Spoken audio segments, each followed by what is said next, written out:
Sure, it might just be a prologue, but Metal Gear Solid 5 Ground Zeroes is an important milestone for the stealth genre. It has taken the series to an open-world playground and redefined how stealth works within that larger scope, and in doing so, they've found a way to make failure fun.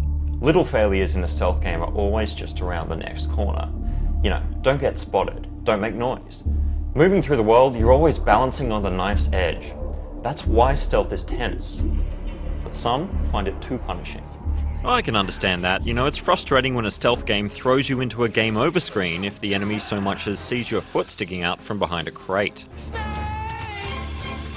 So recent stealth games have started focusing on how to approach failure design. That means they're trying to make themselves feel less abusive to you when you muck up. Now they do this by replacing reasons to simply load a save file with gameplay mechanics that allow you to respond to failure in new and interesting ways. You've probably seen some recent stealth games making a big fuss over how they now just kind of let you shoot everyone. That's one way of addressing failure design, by making combat controls tight and accessible. Splinter Cell Blacklist did it. Do whatever it takes. Hitman Absolution did it.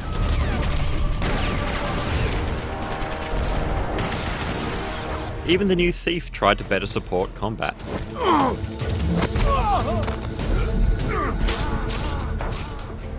But why would you want to sneak your way through if it's just as easy to pull out a gun and shoot your way through? Ground Zeroes has the answer, by giving you the chance to turn every little mistake into an opportunity.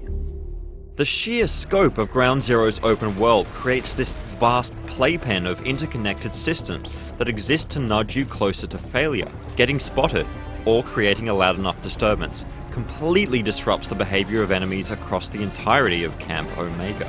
The sense that you're actually infiltrating a large location is all the more real when that location exists without load screens, and when the consequences for disturbing the enemies within that space are felt across its entirety. Because this larger location means that you've got way more chances to mess up, Ground Zeroes removes the series' iconic radar and replaces it with the ability to spot enemies and track their locations through walls. The failure of alerting enemies or making them suspicious becomes fun, because the work you put into marking those enemies allows you to poke and prod at the enemy AI with intent. Want to get through a heavily guarded area? No problem. Plant some C4 charges on the opposite side of the base, sneak back to the guarded area, detonate the explosives, and watch the markers above all the enemies you've spotted leave their posts to investigate, giving you the opportunity to slip by. But what if one of those guards catches sight of you as he's running to investigate the explosion?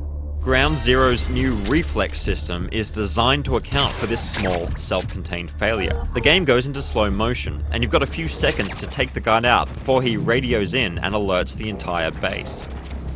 It's a fantastic piece of failure design because it takes the game's polished action controls and gives you the opportunity to correct the situation with a bullet to their face.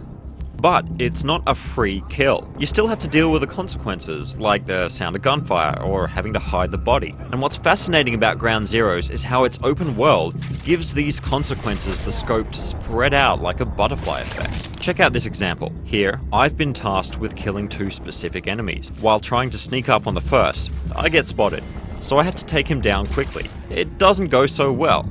He goes down, but the enemy knows I'm here.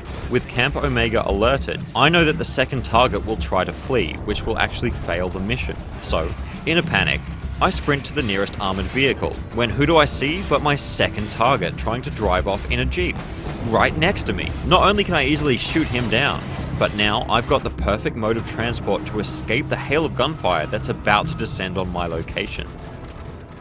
Small failures in Ground Zeroes can snowball into something worse, but you always have the chance to deal with the situation and even turn failure into opportunity.